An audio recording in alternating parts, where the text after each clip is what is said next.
Here we go. Episode 47, WWB. He's Jeremy. I'm Dan. We got a lot of stuff to go over tonight.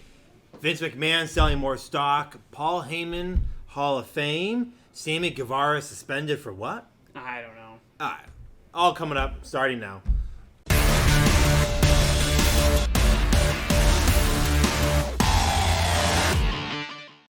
What a week it's been. It's been a lot of this. It's been a lot of that. I don't even know where to get started. This is going to be a very AEW-centric episode for sure. But before we get into that, let's start with Outside the Ring. A couple of topics that I thought you might find interesting, given that you're not particular fans of it. So TNA has a premium live event coming up this week called Sacrifice, and it is basically sold out. How many people? I can't find the number. It is in Windsor, Ontario, so right across the bridge from Detroit. They have done good numbers in the past, but they've never sold out. I would be willing to bet it's somewhere in the vicinity of 3,500 to 4,500 tickets would be a sellout for them, which I think is pretty damn good. Considering, I mean, that's not their home base, so they're traveling for it. I mean, I think that that's pretty good. And related to that, New Japan is doing a show in Chicago in April called the Windy City Riot, which we talked about a couple of weeks ago. And that one is sold out. So NJPW has sold out Chicago. Again, I looked at the venue. It's 4,000, 4,500 tickets, something like that. But I think it does say something that two little, frankly, C-level, D-level promotions, C-level promotions, we'll say, in the United States are selling out venues of almost 5,000 tickets. I mean, I think that that's pretty darn good. I'll tell you right now. I mean, I don't know. You know, the math is probably they're not doing as many shows. I got to imagine. I mean, maybe I could be wrong on that. I don't follow their schedule.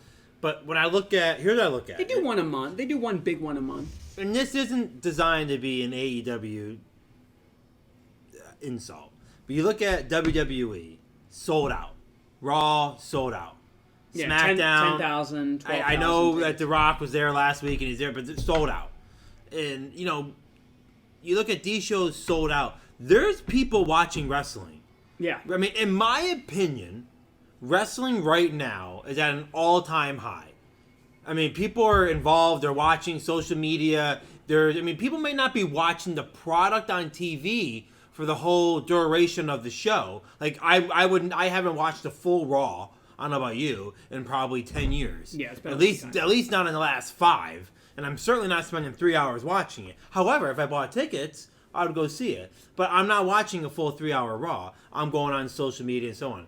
But the reality is, wrestling is good right now. So it confuses me when I see AEW not doing well. I see them sold out, New Japan sold out, Raw, SmackDown sold out. That's all good. I mean, clearly, if they're sold out, they're providing either good content. Maybe they don't have as many. Maybe I don't know the full schedule for TNA. So maybe they don't. It's like once a month. They do. Okay, so maybe they're selling out because they're just not as frequent.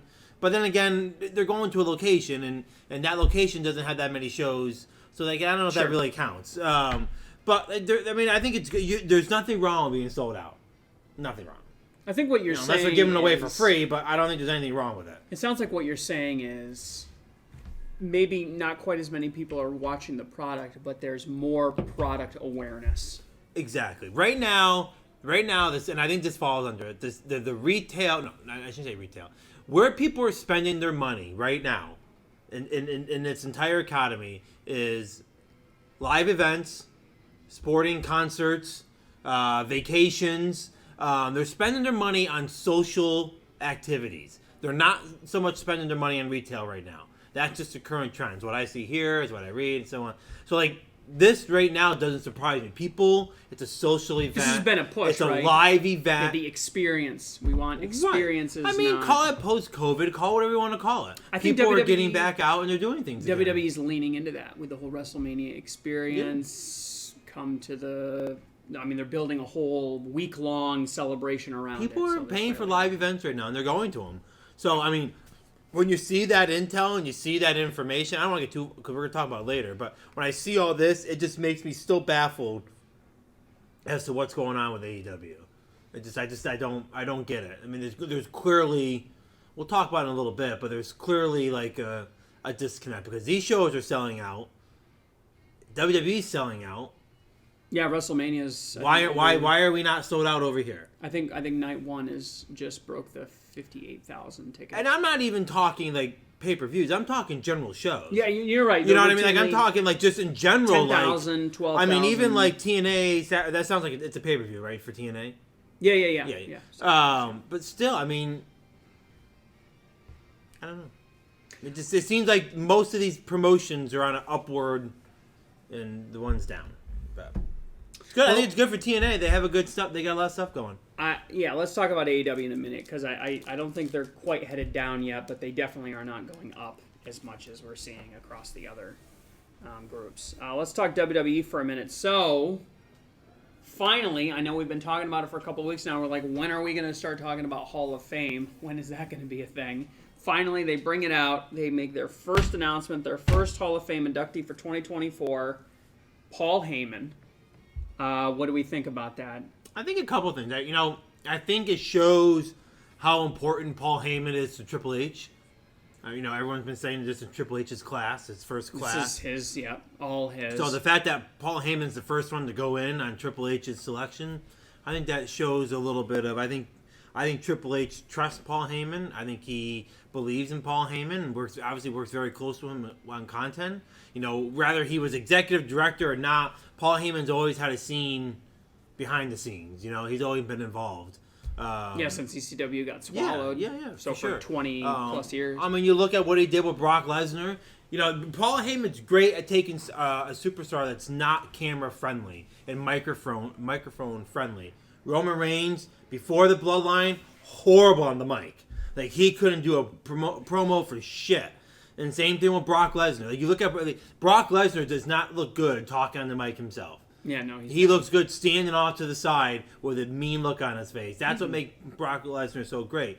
And Paul Heyman's been asked and has rejected the Hall of Fame a couple times before this. So my final thought is, I'm wondering if this is the farewell of Paul Heyman. I don't know. You obviously, like, if Cody Rhodes wins the title at WrestleMania, right? I mean, obviously we're all projecting some kind of Rock Roman Reigns down the road at some point. But, like, where does the Bloodline really go when he loses the belt? Like, I don't know. So is this potentially a way of the Bloodline storyline, and in a sense, Paul Heyman could be taking some time off, and this is his... I mean, you don't know. I mean, Paul Heyman can do whatever he wants. I don't think it's going to hurt anything. I definitely don't think this leads to him like going into any kind of like a retirement or anything like that. But I do think that, honestly, like, just me totally guessing right now, I think Paul Heyman is like, oh yeah, induct me now. Now would be a great time to write that into the storyline. Now I can be Hall of Famer Paul Heyman. Now I can be the wise man. How can I write this into the story? Like, I wouldn't be surprised at all if he shot it down in the past because he's like, nah, it wouldn't look good. He's a story guy. He'll come up with a story for it. I mean, 100%, and he'll sell it, and he'll sell it, and he'll sell it. There's always the next guy. I mean, is there anybody on the roster right now that we couldn't put Paul Heyman in front of, and they'd immediately get 200% better? Who would you do right off the bat? It all depends on who I wanted to push. Who do you think needs it? And I already know one, so if you say it, I'm going to say, who do you think needs it? But let's be honest, normally people who sign up with Paul, they need it. I mean, somebody that really needs Paul Heyman is like and again, I don't know if you're I think you're going to say the same one I'm already thinking. Omos. Oh, no. Omos. Oh, no. I mean, if you're going to push him, he needs him. He cannot work the mic. He cannot work the mic. So he needs it. But there's nobody that wouldn't be... I would say Austin Theory. I mean, there's nobody that wouldn't be 200% better if they had Paul Heyman working with him. I wonder when that time closely serves, or it's time for him to move on to the next person. One could argue Paul Heyman has delivered all the main event guys the last couple of years. I mean, when he was with Brock Lesnar had the title all the time. Yeah, he was main eventing. I mean, you really could say that. You could really say the last 5 years. He was with CM Punk. I mean, CM Punk took off. The last 5 years, Paul Heyman has controlled the world title. Brock Lesnar returned in 2012. Who inducts him? You can't have RVD do it because he's an AEW, so he doesn't exist. We can't have Brock. He's a non-person. You can't have Brock do it. Do they go storyline and have Roman do it? Triple H. I mean, Triple H does. I would think. I mean, if I'm Triple H and I pick him first and he's my first pick, I would want it. Eric Bischoff. Yeah, that would be interesting. We'll see if you can force him to do it. I bet you Brock Lesnar. Or I'm Triple H. I think it's got to be Triple H. I mean, there's a lot of people that CM Punk. Yeah, I just don't know. It keeps him relevant, keeps him in the news. It definitely, and I'm sure Paul would accept, whatever. But all right, let's talk about. Let's move on. Talk about right on the heels of announcing Paul Heyman, that took off a couple of days later. Bull Nakano. How do we feel about this pick? I don't know. This pick doesn't make any sense to me. Doesn't make any sense because I don't know him. So right off the bat, that makes sense. I mean, who is he? No, who is he? Is he someone new? Is he? I mean, what is he from the 70s? I'm laughing because. Yeah, never. Is it a she? This is why I'm laughing, right? Because I'm wondering again the. What year did she wrestle? Had to have been 80s. Nothing after 1997. I'm gonna look. So primarily in Japan. Okay. Primarily in Japan. Was in All Japan Women's Pro Wrestling from 83 to 96. Exactly the days I... Did Lucha 92 to 93. Then went to the WWF in the mid-90s. WCW into the late 90s. And then retired. So exactly the time frame I said. I would say anything after 1998, she's not there. But the question is, I don't understand why. I mean, Bull spent a grand total of 2 years in WWF, and WrestleMania 11. I don't know. And honestly, this one seems a little limp. This one just, not saying that they don't deserve it, but.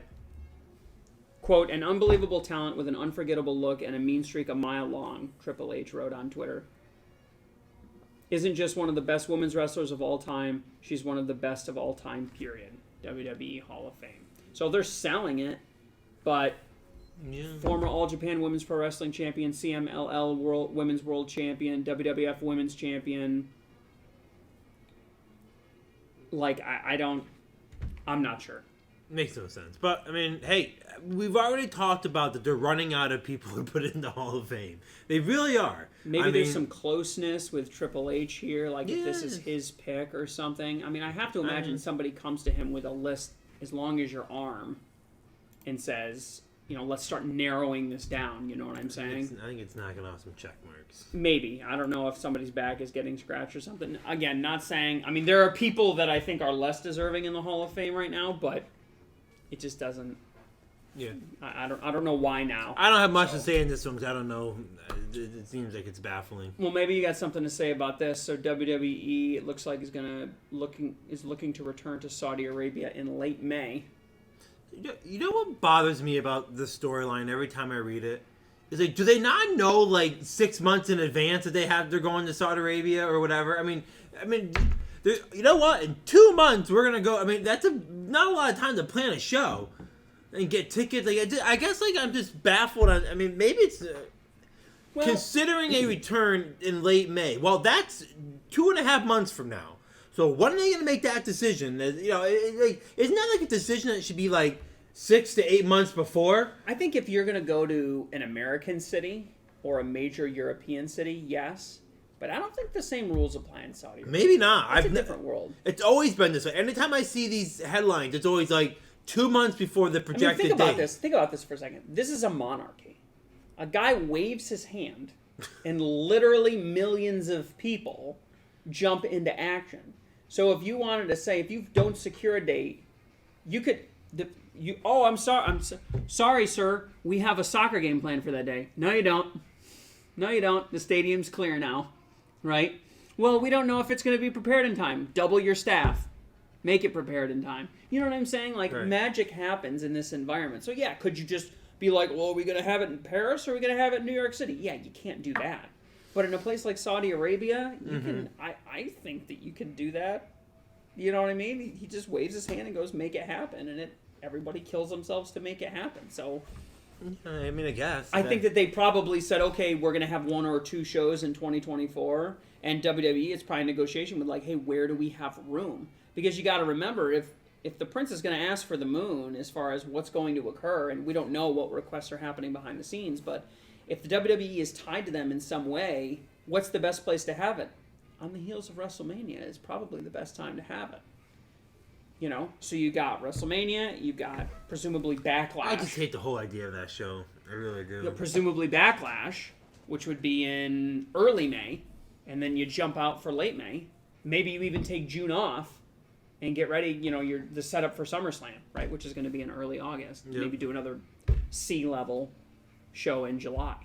So, you know, you kind of have that, like, summer lull or whatever that you always have to deal with between WrestleMania and SummerSlam. You mentioned this in the intro. Vince McMahon unloading another huge quantity of stock, $412 million worth of stock, TKO stock. This comes on the heels of, $670 million worth of stock he unloaded a couple of months ago. Sorry, it was November that he unloaded it, so 4 months ago. And he still has, I think, 15 million shares left. Yeah, that's like half, I think, roughly of what. Yeah, So he had $2 billion worth of. I mean, if he cashed out 600, he cashed 400. He cashed out 670. He had 28 million shares to start out. So he's at almost $1.1 billion he's cashed in. So he had 28 shares, and he has 15 left right now. So he sold Half. 13 million shares for almost over $1 billion. So he had, 1.1. so he's gotten roughly out of this deal. He got. Oh, here it is. As of the end of 2023, McMahon had owned 20.35 million shares of TKO, Class A shares, meaning he still owns about 15 million shares. He was the longtime leader of WWE, blah, blah, blah, blah, blah. I think he owns 8.5%. So, yeah, I mean, what do you need $1 billion for, Dan? What do you need $1 billion for? To bury someone in legal. What do you need $1 billion for, right? I mean, this ain't going away unless you're trying to bribe them. That would be the only way you would make it go away. You can't bury it. Here's what I say. And here's where I get confused with people. And maybe, maybe he's been pretty adamant in interviews and pretty adamant in, not interview, but just in public release that he's fighting whatever, all this. And someone who's like this, I mean, you and I at the end of the day don't know the full story, I'm sure. Sure. And is like 80% saying that Vince did all this? For sure. But you always got to have a percent where he didn't until it's actually convicted or proved or whatever. I mean, right now we have her saying it, he's saying he did and she did. I mean, a guy, here's your, what was her, Amy Grant or Emily Grant or is it something? Janelle Grant.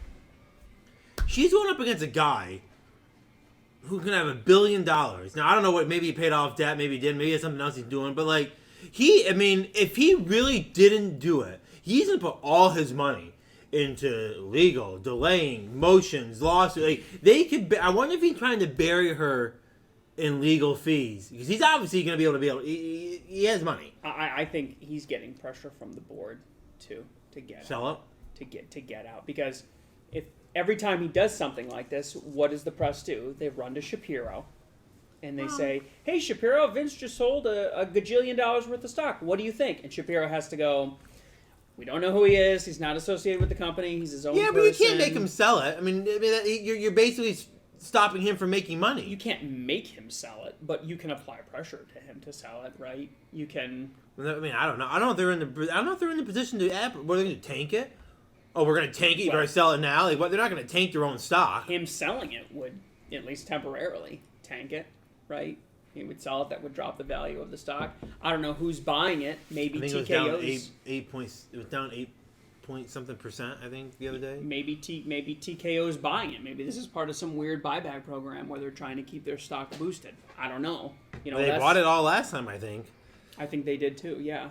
So maybe that's what I'm saying is like maybe it's some kind of a you scratch my back. You don't want me associated with this company anymore. I need a whole lot of cash right now because I'm in legal trouble. And we don't know what Vince owes money to. For all we know, this guy's in debt.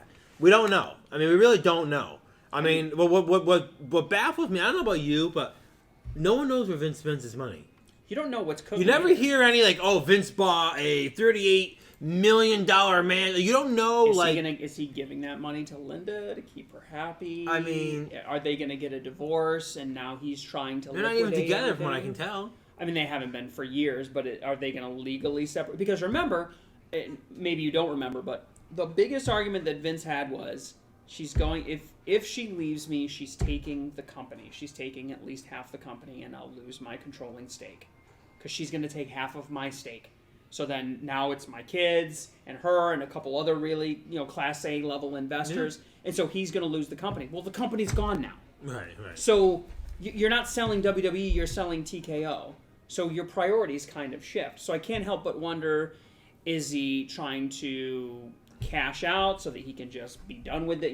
Give his wife $500 million, give his ex-wife $500 million. Is he trying to defend himself? Because I can't imagine a lawsuit that would go beyond 500, an individual lawsuit against a person that would go beyond $500 million. You know what I'm saying? That must break some kind of crazy record. So he's doing it for a reason, but I mean, at this point, you can't say he's going to start another promotion or anything. So what's he going to do? I mean, that's the other thing. No one's going to do anything with him right now. Is he going to dump a bunch of this money back into other investments somewhere else? I don't know what the rules are on filing, but I think as long as you reinvest in a certain period of time, you don't pay tax on it, right? Isn't it like 30 or 90 days or something? I think if you cash out and reinvest in a certain period the guy's how old? 78? Yeah, take his money and go live, 10 years, whatever, I don't know, dude.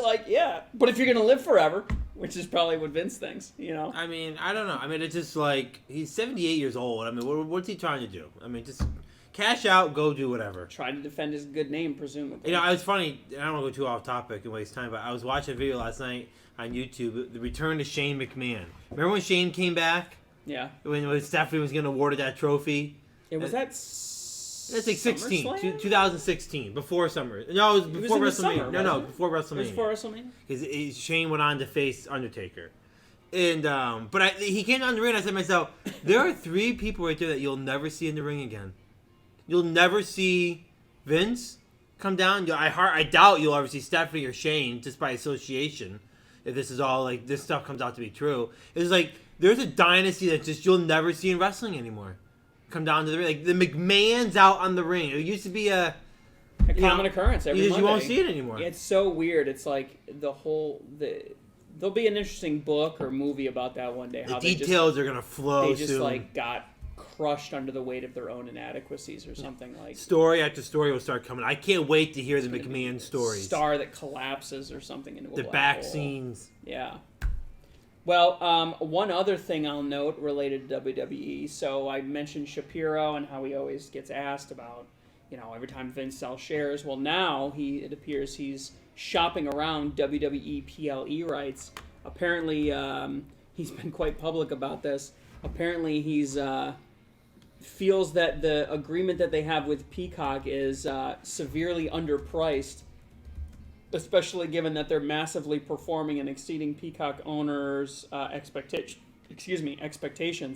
And he says that Netflix, Apple, and others have actually inquired about the rights, which will come up in 2026. Apple and who?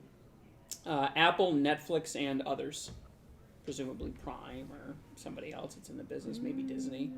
But I think it's interesting because we always talk about, a huge influx of flow from Raw, a huge influx of flow. But now it appears, now that the whole, and I'm going to say this, NBC Universal paradigm has been split and the brands have gotten sold off to different companies, it would appear that PLEs are now becoming a new form of cash flow that could potentially come from another source. So imagine that. Imagine you've got NXT at one place, SmackDown at one place, Raw at one place, and then you're going someplace completely different to watch the PLEs.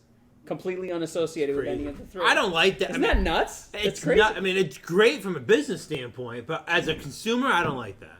I've long said, before it happened, I said, when Raw was on the USA Network, I said, SmackDown was on some stupid network before. I couldn't remember. Sci-Fi maybe. I'm like, they need to take SmackDown and put it on the USA Network and just make that the channel for WWE. Like, that's your one-stop stop for WWE. Like, you go there to watch. And then that model, I love that. I love, like, could you imagine this SmackDown Monday, NXT Wednesday? And it used to be that way for a while. It was all on USA Network. And now, like, obviously... WCW did that with Turner. Yeah, but now they've all become... I get it where they can't afford to have all of them in one spot, but, like, I personally like them all in one spot. It's just easy. Oh, WWE, USA Network. Now it's like, okay, USA Network has SmackDown, Netflix has Raw. I got to go to which one for? Oh, that's right, My TV for NXT. I got to switch over to HBO Max for the pay-per-views. Like, it's just like too much sometimes. It's going to be even, we talked about product awareness. I mean, this is how you expand product awareness. You get it in front of different fans, knowing that your fans are going to follow you wherever you go. Yeah. So it's astounding because if you think about it, you got Warner Brothers Discovery / Turner that's holding wrestling right now. You got CW that's doing wrestling. You've got Netflix that's going to be doing wrestling. I mean, you have was it NBC Universal that signed with SmackDown, right? They're retaining SmackDown. Yeah. Or they're getting SmackDown from Fox. It's I don't know. It's the product is literally everywhere. More people are watching wrestling than ever. But see, this goes back to what we were talking about at the beginning of the show. Where right now, the wrestling business is great. Look at the money that's being issued and being dished out right now. And I just don't... I mean, this is just another example. That the people are dropping $5 billion for Netflix. It's insane. Like, it's just like... And now here we are. They're gonna take WWE. What is it? What's new? What's on Twitch or Twitter now? Fast? Yeah, or Speed. They're probably getting a couple million out of that. I mean, like, they're finding ways of getting advertising. They're gonna have rights with every single media conglomerate out there. Yeah. And they're just gonna be raking in money. Yeah. I mean, and they're putting the product in front of people, and that's how you get new fans. I mean, WWE Speed on Twitter is, I think, a complete genius. It's complete genius, and it'll attract new fans. Even if that net only catches 0.25% of the people, if it gets 1 billion views on Twitter, you've got 1 million new people watching your product, buying your merchandise, buying tickets to your shows. Anywho. All right. Moving on, AEW. Let's talk about Sammy Guevara for a second here.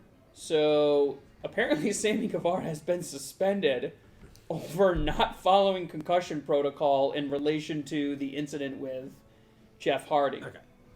A couple thoughts on this. When I saw this, I was like, what? What is this? Weeks after the fact, mind you, right? What is going on? This was like a month ago. So, obviously, if I had to guess, I look, Sammy Guevara is on his way out. Whoa. I really do. Jeremy, come on. Words. You see the writing on the wall. Writing? He doesn't get booked well anymore. He's suspended now for violence. What did he do to violence?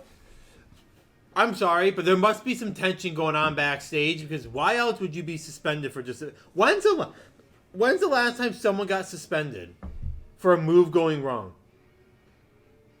I can't think of a single... And Well, people have been fined. Okay. You and I have both watched that. There's not enough that says, "Hey, man, you're suspended for that move because your body angled 2 more degrees to the right than what it should have." Come on. Jeff Hardy threw a fit. Quote, "It appears that concussion protocol was not adhered to. Furthermore, Guevara executed his finishing move on Hardy, a move that, according to sources, should not have occurred under the circumstances." So it would appear the way that this is worded, that he hit his head, he notified that he got his bell rung. Who, Sammy? Or Jeff? Jeff notified, presumably, Sammy and the referee. Okay. Right there. You just said it right there. That's on the referee. No. What do you mean? No. The referee's the producer of the match. The referee is the producer of the match, but if the policy dictates, okay, in the event that you get your bell rung, these are the things you can't do. And Sammy but why would Jeff Hardy put himself in that position to take the move? He should be suspended too for harming himself. I don't. I mean, That's a stretch. Jeremy, I just rang my head. I have a concussion. We're supposed to do it, but I'm gonna go lay in the ring for you over here to do a movie you're not supposed to do. And that doesn't make any sense. None of it makes any sense. The referee is the producer. If the referee detects that anyone is injured or has serious harm for a concussion, he is supposed to stop the match immediately. Okay? He didn't do that. In fact, he didn't. He could have quick got up and said, "Sammy Guevara, no, you can't." But he didn't do that either. He stood right there next to Jeff Hardy and watched him get the move. And Jeff Hardy moved his body over to the middle of the ring to take the move. I don't understand. None of this makes sense. And now it's what, 3 weeks after it occurred? Yeah, I mean, I think there are definitely no innocent parties here. Jeff Hardy definitely. I mean, he effectively is suspended because he's injured and he's unable to perform. I think there's more to this story. I don't think it's a work. It's not a work. It's not what. But because there have been people that are like, "Oh, it's just a work. Sammy needs a break." Blah blah blah blah. But I think I bet you Jeff Hardy's pissed. I bet you there's tension backstage. He might be. I mean, I will say this. I made a note of this. Matt gave an update, and he is. I mean, it's like he's like going to these sinus doctors and stuff. I mean, it does look like there was a notable amount of damage that was done. They're constantly checking in on him to ensure that he's okay. He's going for some special sinus test or something like that in order to try to get cleared. So I think this is just another. I've seen the writing on the wall the last couple months. They're not booking him well. They're not. He's going to want out soon, I can tell. Yeah. For all I know, he went backstage and threw a fit about something, and now there's, you know what, pal? You're suspended. And we're going to blame it on this. Yeah, I would think if he had a bad reputation in the locker room, we would have heard about it before now. I don't think he's got a bad locker room reputation. I think we would have heard about it. Related to that, Mike Santana is no longer All Elite. He's been officially released by AEW, finally. He's been basically out for injury for like a year. And I don't think he's wrestled in probably 6 months on television. Hit the road. So it's he's coming. Gone. People are going to they're going to start to cut people loose over there. That's what I'm saying. I mean, they've signed a couple new big names, and so they're letting some of the B-level, C-level names kind of go. I will tell you, it was sad. He's a very good wrestler. Santana and Ortiz were awesome. They were kind of AEW originals from 2019. It is sad to see them go. But there is not enough room in the boat right now. Let's talk about Dynamite. So AEW unveiled the new logo and set for Dynamite. What'd you think of it? I don't like the new logo. You like the new condom tunnels that are going back? They always had the 2 tunnels, right? They kind of went away from them, though. They used to have the tunnels, yeah, and then they kind of went away from them, and now they're bringing them back. They're back. I'll tell you right now, the Titantron above that used to be a WWE set. Yeah, that looks cool. No, there used to be a WWE set. No, which set was that? It used to be one of the Raws. It was Raw. From like 05? No, it was like the 2015 to 2016. Hang on, I'm gonna pull it up. No, just a big screen like that? No, but angled like that. Yeah, it used to be like that. WWE Raw. That's not ringing a bell for me. Set 2016. Let's see if I can get. Oh, whoops. I put 26. But it was okay. I mean, I think that they're trying to go with a WWE set. I don't think this is it. But what, the rebranding? Right there. Look at that. Yeah, it does look similar. It looks similar. It looks... No, come on. Similar. It looks just like it. I mean, it's a big screen over a tunnel. I mean, it's hard to be like, you know... What? This is like some kind of... This is one of those I don't think it's fair to call it a WWE It's a clickbait video I just clicked on. It's a big screen over a tunnel. I'll show you a better picture down the road, and you'll see. But I thought it's a step up from what they had. I don't like the logo. I said that last week on the show. The logo just looks... I like the old one that they had. It's a little less dynamic. But we'll go into a little bit of a discussion here. Because we're talking about Dynamite. Or you want to save it to the end? No, we can go into it, because then we'll talk about Revolution. I watched it. Mm-hmm. You know, and one thing we've been kind of talking about a little bit here is we talk about TNA being up, you know, New Japan being sold out, WWE being sold out, and then you look at AEW, and it's just like, well, what's going on there? You know, why aren't they getting the contract deals that WWE's getting? Like, people are buying up wrestling, they're buying up live event. So I keep saying, why is like nothing positive ever coming out of AEW for this? Like, Mm-hmm. why is it? Like, why? I mean, and so I tuned into Dynamite last night. you can see it's empty. You can see they're doing a good job of not showing you how empty it is. Mm-hmm. So if you look at it, you look at the TV side, right? You have the whole awful. Filled, yeah. But then, like, from the middle on back, and then all the way around. Yeah, and the third tier is all curtained off. Like, that's not good. I really don't think it's good. I mean, I don't understand. I don't understand where they're having issue. I don't know what it is, And I think the part of the issue that I think of is they just have so many people. I really think they need to get to a roster split, Jeremy. They do. And they have to, like, there's just so many people. Why don't you have that criticism of WWE? Right. Because they have the same amount of TV time and a smaller roster than WWE, but you don't make that claim about WWE. So why? WWE has like 3 shows they're all spread out on. And so does the same ones that are on Dynamite are the same ones on Collision. Half of them. There is no roster split in WWE.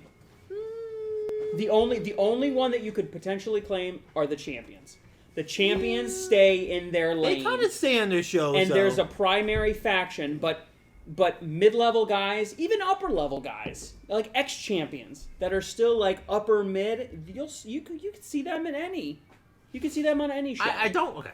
I obviously WWE's roster is big. I don't like how WWE does their roster either. You can't find someone who's going to be a new champion over Roman Reigns, all the talent you have. Right, but why aren't you telling me right now WWE could double their viewership if they cut their roster down? Because that's essentially what you're arguing. They don't need to, because everyone knows who everyone is at WWE. You go over to AEW, you can't keep track of it unless you're a true. Okay, unless you are a true. Jeremy, I watch Dynamite. Every time someone comes out, there's someone with that person. There's never one person entrance. One guy comes out. Strickland comes out. Who's the guy that comes out with Strickland? Dude. No one knows. I don't know him. Do you know him? Dude, it's the same thing in WWE. Okay. Who comes out by themselves? Okay. Seth Rollins, Cody Nobody. Rhodes, I can't say Roman Reigns, but like all. Okay. Roman Reigns comes out with 5 people. Here's what I do like about AEW that WWE's gone away from. I don't like. I love the good old classic in-ring promos at the beginning of the show. Where WWE does that. No, not as much. Where 15 people come out. I mean, you had Swerve Strickland come down. Then you had. Oh, that's what you had Samoa Joe come down. Then you had Adam. Who is it? Adam Page. Page. Hangman. Hangman Adam Page. Who's the one that used to be NXT? I always get him confused. No. He left. He turned on MJF. He turned. Oh, Wardlow? No, the guy. He has his legs broken right now. Oh. I can never get his name Cole. right. Adam Cole. I always forget his last name. Adam Cole comes down. I'm thinking you're I know it's Adam. I just can't think of his last name. You're doing this old reference from like a year ago, 2 years ago. So Adam Cole comes out. Like, that's a good old beginning of the show promo. Yeah. Like, everyone's out. It sets the show for the show. WWE got away from that. I'm tired of the... WWE does, one guy comes out and they dim the lights down to the color of the superstar. I hate that. Yeah. I absolutely fucking hate it. I hate it when Cody Rhodes comes out and they turn all the lights in the fans to blue and it's all dimmed down. I don't like that. That I can't stand. And so AEW does that well, but it's just so many people coming and going. I really think it's just hard to keep track of the show, storylines, and it's like, hey, we're going to have half our roster on Dynamite this week. And then next week, the other half's going to be on, and this half won't be here. And it's just like, there's just so much like... Here's where I'll agree with you. I'll agree with you in that they are giving the wrong kind of TV time to the wrong kind of people. They'll have a 10-minute match between Chris Jericho and a guy that nobody's ever heard of. A mid-level guy from Lucha Underground. And I don't understand why Atlantico gets a 10-minute match with Jericho on Dynamite, why you would even advertise when you just signed all these other people. Why that would even be a thing. Now, I understand why you don't want to blow your load and you don't want to have, your top-level star. You don't want MJF wrestling every single week, every single show. You don't want, not that MJF's currently signed, but you don't want your top champion. You don't want Samoa Joe coming out and wrestling every week, right? You want to keep your powder dry or whatever. But at the same time, you can't be bringing hired guns, mercenaries, talent that isn't really officially on the roster, that isn't going to be a part of any kind of storyline to come in there and just be filler. You have enough storylines that you can progress everything a half a step a week. So I'm with you, and maybe that's what you mean when you say the roster's too big, but a guy like Atlantico is not really on the roster. They might put him on the roster. The reality is when I say the roster's too big, it's too big with the wrong people.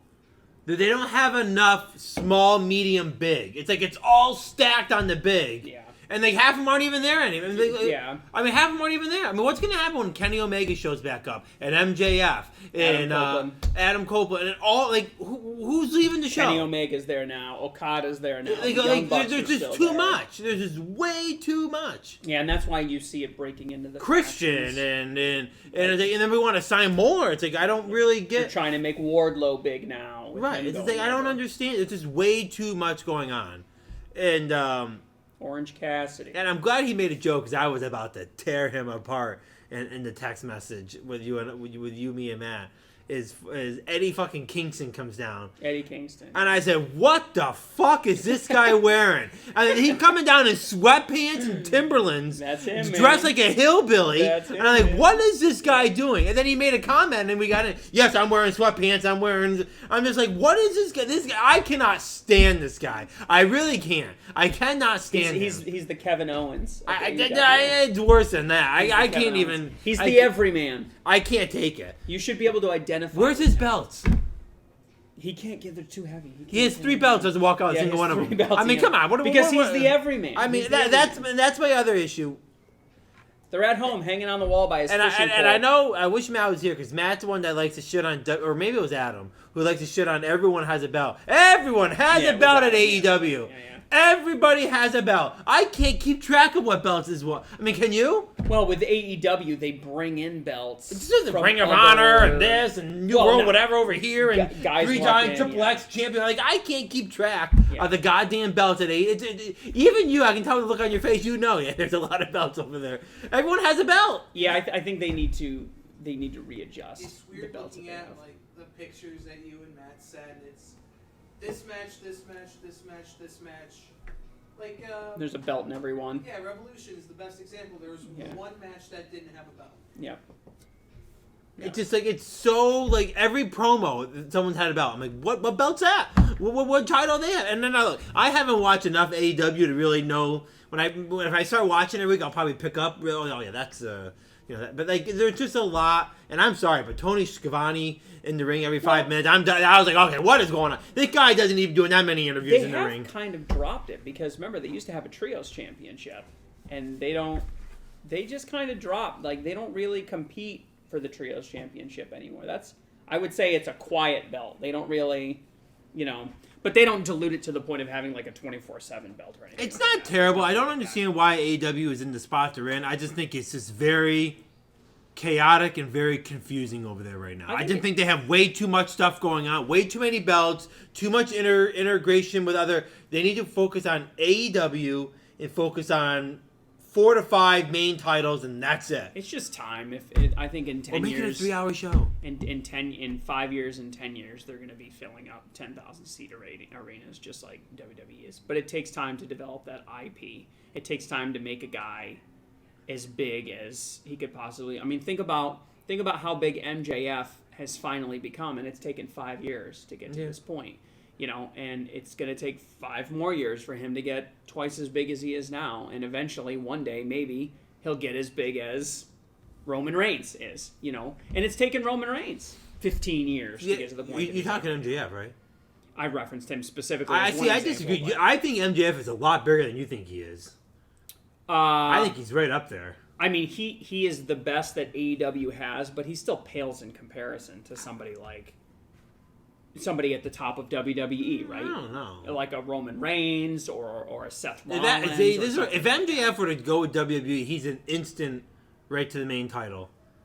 Yeah. So you guys think he's like U.S. So. Like I would. I mean, I think to me he'd be right for the World Heavyweight belt. I think that they might let him be in the match, but they would not give him the belt. They might let him to give him a push. They might have him have a really good match, and then he'll drop down and he'll be a mid-level guy. They'll have him. battling for the IC championship or something like See, that. that's a waste. That's what I think that they would do. But I mean, it takes time to build that IP. It takes time to build that fan base. I think he already has it. MJF is up there. The fan base is growing. Like, I do want to say too that ticket sales came out for Dynamite, your favorite big business, and they're now. I really can't. Which it's is next such week. a stupid name. But it's just hey, we're going to Dynamite Big Business. But Get the fuck out of here. They're over 7,000. They've sold over 7,000. And they're all anticipating Sasha Banks. This is but this is what I'm saying. You've hired a woman now that can put butts in seats. So that's an asset. Literally, pun intended. But that's an asset that you can. One other thing I want to quick say, and this is where I think where AEW has really gotten themselves in trouble, and they can't seem to get themselves out of it, is I'm tired of the announcement pitch. We got 2 big announcements tonight, and then it's they kind of a joke, they suspended and it's become a joke. Yeah. like but they don't they have to the fan base it's become a joke. But I don't think they realize that people are getting tired of that. Like Maybe. I think it's ridiculous. There's the last thing I'll say is I imagine if I was Tony Khan, if I was in that position, what I'd be trying to do is I'd be trying to pull talent that covers a diverse region of the country. I would want to make sure that when I went to the Northeast, I had a roster of talent that would be considered hometown heroes that could put butts in seats no matter where I was. Just like WWE doesn't have to worry when they go to Knoxville, Tennessee, whether they're going to sell out or not. They're just going to put Bianca Belair out there because that's her hometown territory. Mm-hmm. And they don't got to wonder what they're going to do when they go to Florida or when they go to New York or when they go to California because they've got a roster of people. You know that if they go to Northern California, Bayley's going to wrestle that night because she can put butts in seats and people want to see Bayley wrestle. And I think that's what Tony Khan is starting to do. That's why, we've got somebody in the Northeast. We can go to Boston right now and we can sell tickets because we got Sasha Banks and she's the hometown hero. And when we want to go to North Carolina and sell out, we've got Hangman Adam Page, who's from Virginia, and he can sell out that. Right. That's what he's trying to build. So, and it appears that it's starting to work now because again, nothing has been officially announced. It's just rumored that she's going to be there, heavily rumored that she's going to be there, and they've sold 7,000 tickets in a venue that I don't think they could get above 3,500 or 4,000 tickets in the past. So that's a good sign. You got MJF. Okay, we can sell out New York City. We can sell out business. We can go to Long Island, and as long as MJF is there, we can put butts in seats. That's what it's all Well, the about. problem is they have a lot of their guys who put butts in seats haven't been on there. One last note before we talk about Revolution. AEW has announced a pay-per-view in St. Louis, April 21st, called Dynasty. This is a brand new pay-per-view that they are just coming out with. They're trying to stack the roster. Do you think the once a month, it seems like they're falling into the standard once a month pay-per-view premium live event schedule. Does that make sense to you? Do you think that they should be doing a pay-per-view or a premium live event once a month? Just like TNA does, just like NJPW does, just like WWE does. I think they should be, but the problem that cautious me too is the fact that they can't fill stadiums, they can't fill arenas.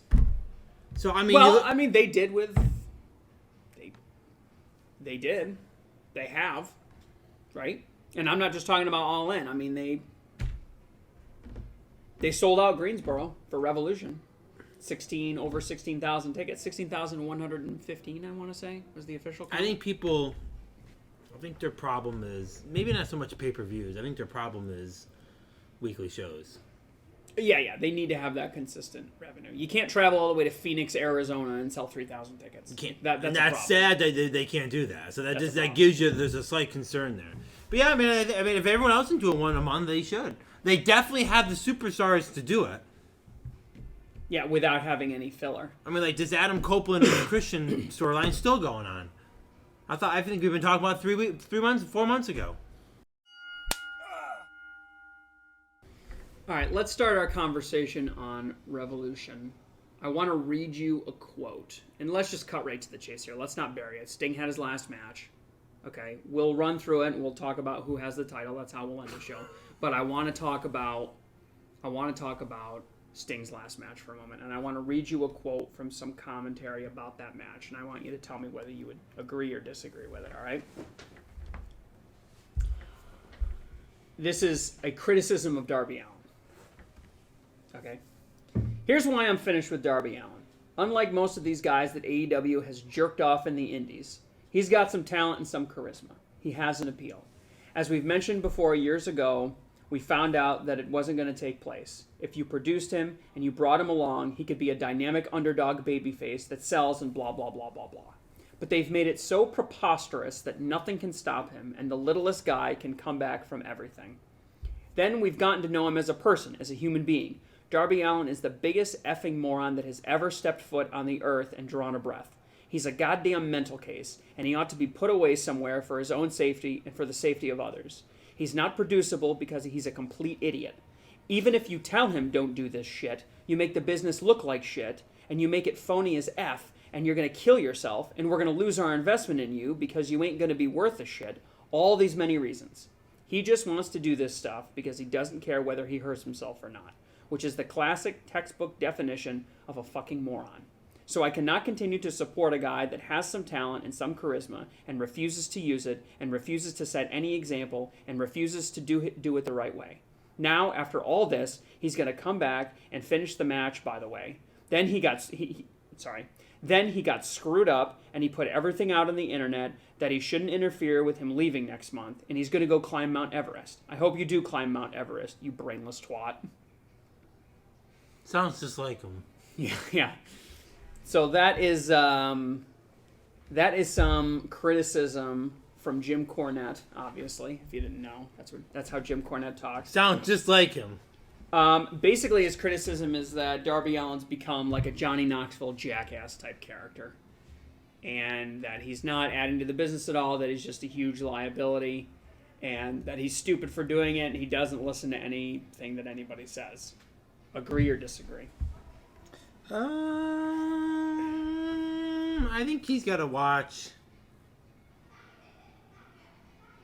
I think he's got to watch what he says. I think he's a little. That was a little harsh.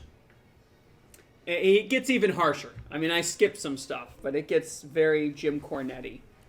I don't know what did you think of Sting's last match? I only saw clips of it. What more are you expecting of it? Well, your biggest criticism was that you didn't think it was Sting's last match. They came out afterwards and they said that they would vacate the title, that the two of them were going to vacate the tag titles, and that was that. A billion people wished him goodbye. There were a billion people in the crowd. Not to mention, I mean, they actually had, obviously they had Ric Flair come out, but they had Ricky Steamboat come out as the special timer. And they were also, they couldn't show this on the screen for licensing and legal liability reasons, but Lex was in the crowd, DDP was in the crowd. There was quite a group of people there to see him off, and of course he gave a farewell speech at the end, which I think pretty much everybody has seen up to this point. So are you convinced now that it was actually Sting's last match after all that? Yeah, I think so. Has occurred? There was no Darby turn or any of that stuff? I think it sounds like it sounds like it's a 6-year done. I will also say that this was one that we all got wrong. We thought that the Young Bucks were going to go over.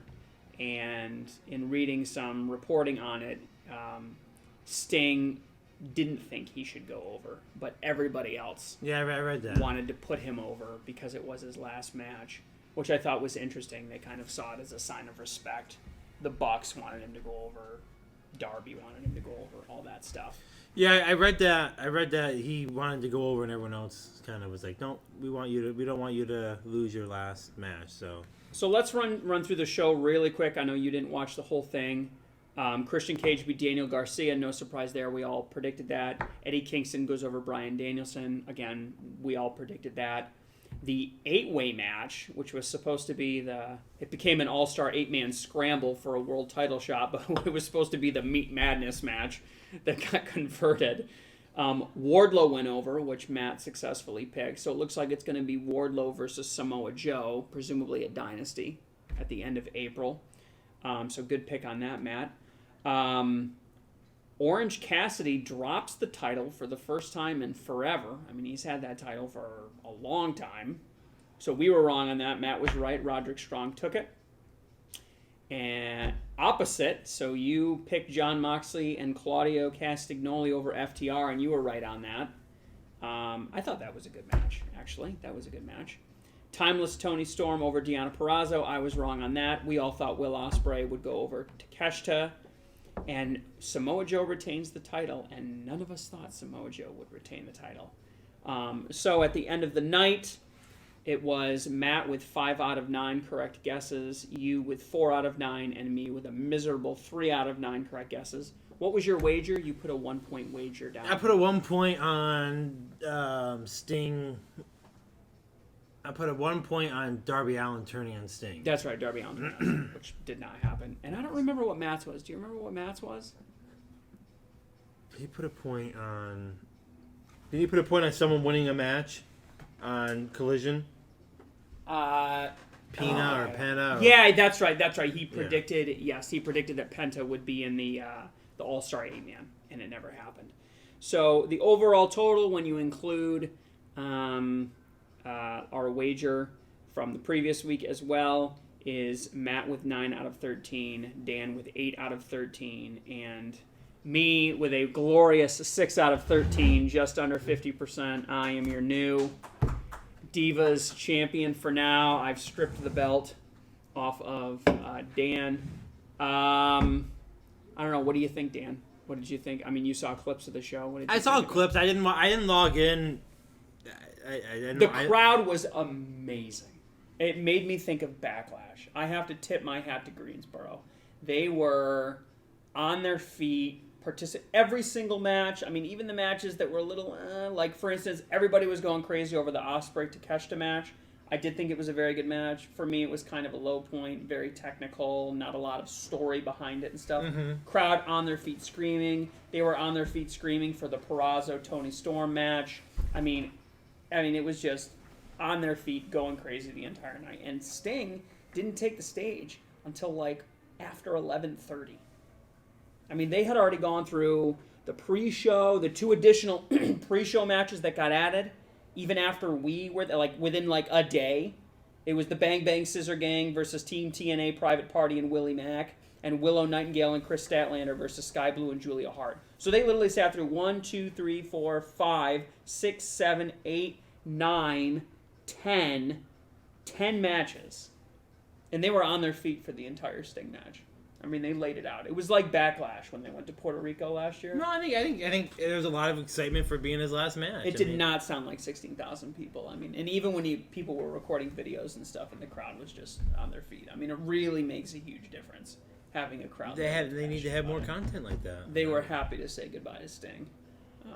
Well, he gave a nice little speech at the end. Did you see that? No. He got cut off. It was funny. Darby kept giving him like, hey, we got 3 minutes. Hey, we got 2 minutes. Hey, we got 1. And then all of a sudden it just like cut out on him. Everyone's recording on their phones afterwards. I mean, yeah, it sounds like it's a real retirement. They saw him off the right way, I think. Yeah, I mean, that's one thing that maybe they do different. WWE always seems to shit on them when they're retiring. You know, you look up guys that are kind of going out. Like the Dudley Boys got their ass impounded their whole last stretch. Yeah, they never really, and Sting was never really a WWE guy, so he kind of had that protection. And I do want to make note, Monday Night Raw, I don't know if you saw this. They made a comment. They actually made a comment. I mean, I was blown away. They should. Why wouldn't they? They never acknowledge anything that happens outside the WWE. They didn't acknowledge AEW. They acknowledged Sting. But still, the fact that they even acknowledge that it happened. I mean, let's say you're totally dumb to it. I think that's just a mutual respect. Let's say you're totally dumb to it. Now you're going to Google Sting retired, and you're going to see AEW, this Revolution match, all these great spots. You're going to see Darby Allin going through the glass. But Jeremy, everyone in the wrestling world knows of AEW. I'd be very shocked to WWE fans that aren't aware of AEW. So I'm surprised you don't have a stronger opinion about Darby Allin and the spot with the glass and stuff like that. That you didn't like it and you did not like it. It was a good match. They should be. That's what they should be doing. I mean, I didn't think it was anything special. It's a classic pay-per-view match. You didn't think that spot with the glass when Darby went through the glass, and you didn't think that how is it any different than Kurt Angle going through the glass? I mean, I just think he's laying himself. I mean, it's something that the last time you can think of that happening was when Kurt Angle did it. What year was that? Probably 2004. Okay, so in 20 years, you can think of one other spot. That's what I'm saying. No, there's a couple. Like, look at the CM Punk situation with the other guy, and Reading Brock Lesnar put a couple through windshields. reading Cornette's comments made me want to go back and look and see if I could find any of his comments about any one of the crazy Hell in a Cell matches between Mankind and Undertaker, Mankind getting thrown off the top of the cage or anything like that, and see if he had anything good to say about that. I'm not exactly sure what his thoughts are on Cactus Jack or Mankind or Mick Foley or, That guy just has a motor mouth anyway, so I'm not shy. No, but it would be interesting to see if he thought that they were good for business, and for some reason Darby Allin's bad for business because he's 25 and doing it. I don't know. He sounds like he's a guy. See, he's a guy that's just bitter, in my opinion. He's definitely bitter, yeah, 100%. He's just a bitter guy that nothing that he's ever really been part of has ever really been. Yeah, I don't know that the business could ever give back to him as much as he's given to the business, in his opinion. So I think there's a certain amount of spitefulness. I agree. There's a certain He's amount up of there. spitefulness. Anyways, that is all that we have time for this week. Let us know what you thought of Revolution. It's going to be a quiet week this week, guys. Matt's out, so there's not going to be an FCA. So please tune in. Get ready next week. Coming up on our anniversary. Got to get ready. Road to WrestleMania. I don't think there's anything standing between us and WrestleMania. But now that we just added a week, does that put us closer to WrestleMania? Yeah. So now it's really only week 47. So we have week 48, 49, and 50. Is WrestleMania. So is our 50 week on WrestleMania now? I think so. Hang on. Let me think. 47, 48, 49, 50. Our 51st episode will be right before WrestleMania.